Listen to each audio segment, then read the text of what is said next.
Mentre l'attenzione del mondo è fissa sulle solite crisi, qualcosa di enorme sta accadendo nei cantieri navali italiani quasi in segreto. Navi che ci sono state presentate come semplici pattugliatori, destinate a missioni di routine, stanno subendo una metamorfosi radicale. Quello che vi hanno raccontato è una mezza verità, perché la Marina Militare infatti sta giocando una partita a scacchi che in pochi hanno notato, trasformando queste navi in macchine da guerra complete.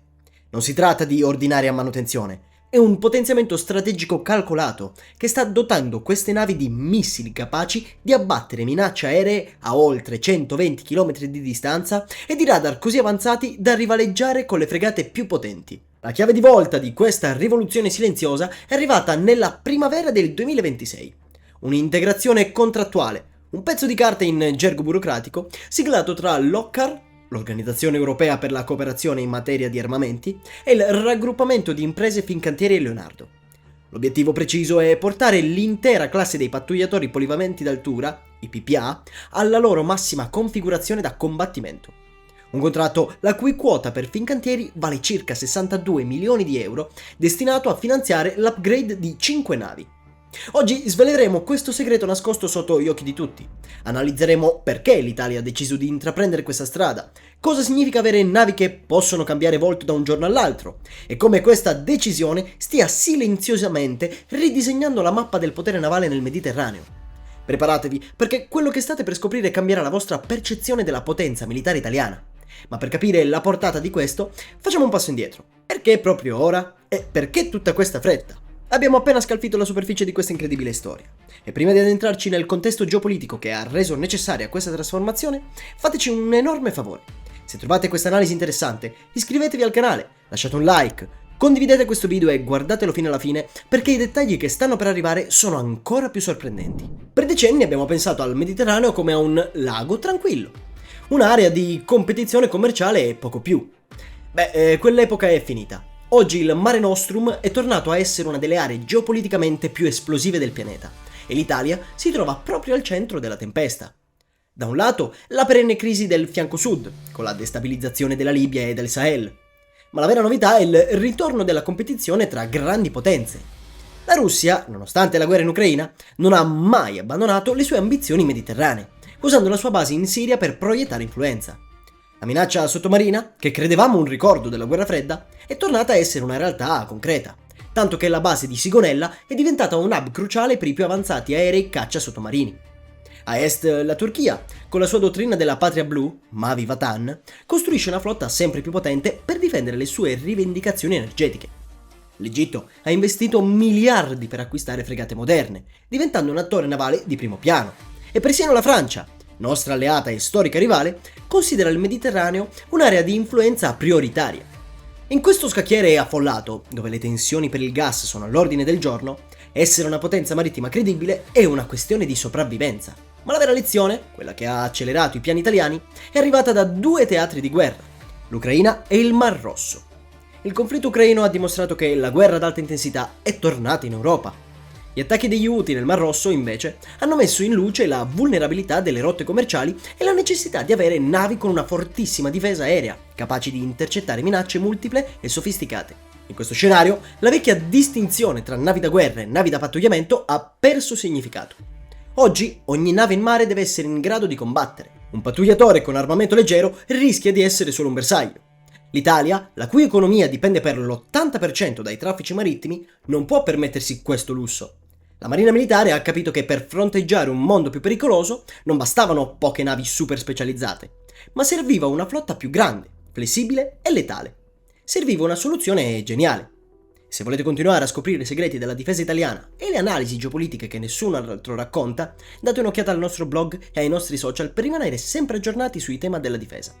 Inoltre, date un'occhiata sul canale Questo lo sai finanza, dove trattiamo temi relativi alla finanza come lo facciamo qui per la difesa. La risposta italiana a questa sfida ha una sigla: PPA, pattugliatore polivalente d'altura.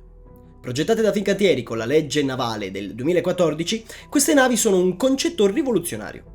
La parola chiave per capirle è modularità. Immaginate di poter avere un'unica auto che può trasformarsi da SUV a sportiva a furgone a seconda della necessità. Questo è, in sintesi, il concetto dietro ai PPA. Fincantieri ha progettato una piattaforma navale comune, uno scafo da circa 143 metri e oltre 6.000 tonnellate, che può essere allestito in diverse configurazioni. È l'approccio fitted for, ovvero la nave nasce già predisposta per imbarcare armi e sensori aggiuntivi in un secondo momento, senza doverla smantellare. Inizialmente le versioni previste erano 3. PPA Light, la versione base, pensata per compiti di pattugliamento e soccorso in mare, e armamento essenziale. PPA Light Plus, una via di mezzo, con capacità di guerra elettronica e predisposizione per missili. E PPA Full, il mostro da combattimento. Questa versione imbarca un sistema di lancio verticale, VLS, per missili antiaerei, una suite completa per la guerra antisommergibile e radar allo stato dell'arte. In questa configurazione il PPA smette di essere un pattugliatore e diventa a tutti gli effetti una fregata di prima linea. Questa modularità è stata una mossa geniale. Ha permesso alla Marina di avviare il programma con un investimento spalmato nel tempo, comprando navi leggere con la promessa di potenziarle in futuro. E qui si inserisce un altro capitolo di questa strategia. Di recente l'Italia ha venduto 2 PPA, originariamente destinati alla Marina, all'Indonesia, il Marcantonio Colonna e il Ruggero di Lauria. A prima vista un indebolimento, in realtà è una mossa da maestri. I 2 PPA venduti erano in configurazione leggera e con i fondi incassati l'Italia non solo ha ottenuto un successo commerciale, ma ha immediatamente ordinato 2 nuove unità sostitutive e queste nuove navi, note come PPA Evo, saranno ancora più potenti. In sostanza, l'Italia ha usato 2 navi leggere per finanziare l'acquisizione di 2 navi pesanti, migliorando la qualità complessiva della flotta. E mentre questa mossa catturava la poca attenzione degli addetti ai lavori, è partito l'ordine, sancito da quel contratto del 2026, di portare tutte le altre navi, incluse le prime in versione light, Paolo Taon di Ravel e Francesco Morosini, allo standard full. Ecco perché chiamarli semplici pattugliatori è volutamente fuorviante. L'Italia non ha costruito pattugliatori, ha costruito fregate in attesa di essere attivate. E ora il comando di attivazione è stato dato. Ma cosa significa in pratica trasformare un PPA da light a full? È un salto quantico in termini di capacità, che trasforma un onesto lavoratore del mare in un predatore. Analizziamo i 3 pilastri di questa trasformazione. I missili più potenti del mondo sono inutili se non vedi arrivare la minaccia. La versione full del PPA acquisisce una vista quasi divina grazie al Dual Band Radar, DBR, di Leonardo, composto da 2 radar che lavorano insieme. È come avere 2 paia di occhi, un radar in banda C, Chrono Squad, che funziona come un binocolo potentissimo per la sorveglianza a 360 gradi lungo raggio, e un radar in banda X, Kronos Starfire, che agisce come una lente di ingrandimento, perfetto per scovare bersagli piccoli e veloci come i missili che volano a pelo d'acqua. Un PPA full non solo vede più lontano, ma vede meglio, capisce prima la minaccia e reagisce più in fretta. Questo è il cuore della trasformazione. La versione full imbarca 2 moduli di lancio verticali, VLS, per un totale di 16 missili pronti al fuoco. E non missili qualsiasi, ma gli Aster 30, con una gittata di oltre 120 km e una velocità superiore a Mach 4. Un singolo PPA full può creare una bolla di difesa aerea di quasi 250 km di diametro, proteggendo non solo se stesso, ma un intero gruppo navale. Grazie a un sistema di controllo unico, PIF-PAF, l'Aster 30 è incredibilmente agile e può eseguire virate estreme per colpire il bersaglio. Installare questi missili su un pattugliatore è una dichiarazione di intenti. A questo si aggiungono 8 missili antinave Teseo Mark II-E e un cannone da 127 mm con munizioni guidate Vulcano. Quindi un PPA full non ha solo uno scudo, ha anche una lancia affilatissima. E l'ultima dimensione, è sotto la superficie. La minaccia sottomarina è tornata, come detto, e un sottomarino moderno può mettere in scacco un'intera flotta. La versione light del PPA è sorda a questa minaccia. La versione full, invece, è equipaggiata per dare la caccia. Include sonar a scafo e rimorchiati per ascoltare sott'acqua, lanciatori per siluri leggeri M190 e, soprattutto, la capacità di imbarcare 2 elicotteri SH-90, formidabili piattaforme per la caccia antisommergibile. La combinazione della nave e dei suoi elicotteri crea un sistema di caccia letale e stratificato.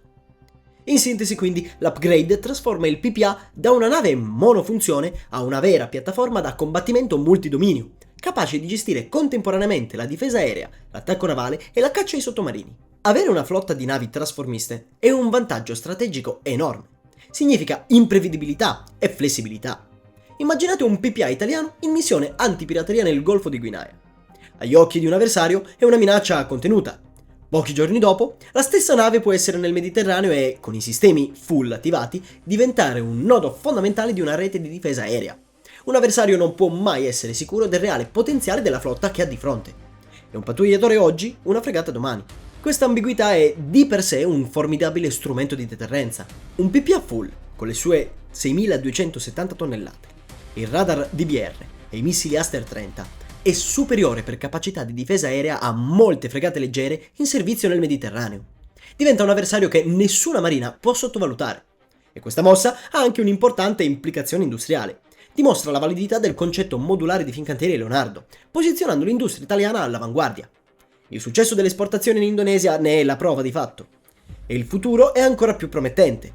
I 2 PPA che sostituiranno quelli venduti saranno in versione PPA Evo, dove Evo sta per Evolved, e sono stati presentati a Euronaval 2024. Si parla di un potenziale aumento delle celle VLS fino a 64, con capacità di lanciare anche missili da crociera a lungo raggio. La trasformazione dei PPA è quindi la manifestazione di una nuova dottrina navale italiana, flessibile, potente e intelligente. L'Italia non sta solo costruendo navi, ma sta costruendo opzioni strategiche, garantendosi la capacità di adattarsi a qualunque scenario. Sta silenziosamente, ma inesorabilmente, ridisegnando la mappa del potere nel suo mare. E quello che sembrava un mistero si è rivelato una strategia brillante, pianificata ed eseguita con maestria. L'Italia, con il programma PPA, ha giocato una partita magistrale su più tavoli. Sul tavolo strategico ha risposto alle nuove minacce di un mondo instabile, dotandosi di una flotta letale e flessibile. Ha capito che nel XXI secolo la sopravvivenza di una nazione marittima dipende dalla sua capacità di controllare e difendere il mare. Sul tavolo industriale ha creato un prodotto di successo che finanzia di fatto il potenziamento della propria flotta, consolidando il ruolo di Fincantieri Leonardo come leader globali. E sul tavolo tecnologico ha investito in sistemi allo stato dell'arte che garantiscono alla Marina Militare un vantaggio qualitativo per decenni a venire. La trasformazione di queste navi non è un dettaglio per appassionati di cose militari, ma è una notizia capitale per la sicurezza nazionale. Questo dimostra che l'Italia ha una visione, una strategia e la capacità di realizzarla. Dimostra che, senza urlare, il paese sta compiendo mosse decisive per rafforzare il suo ruolo nel mondo. Il segreto dei PPA è la prova che l'Italia sta tornando a fare la voce grossa nel suo mare, il Mediterraneo, e lo sta facendo non con la retorica, ma con l'acciaio, la tecnologia e l'intelligenza. Ma questa dopo tutto è la nostra analisi. Adesso sono curioso di sapere cosa ne pensate voi. Credete che questa flessibilità sia la chiave per il futuro potere navale? O avremmo dovuto investire in navi più specializzate? Fatecelo sapere qua sotto nei commenti, il dibattito è aperto e fondamentale. Iscrivetevi al canale e attivate la campanella, e insieme continueremo a esplorare le storie che contano davvero. Grazie per avermi seguito fino a qui e alla prossima!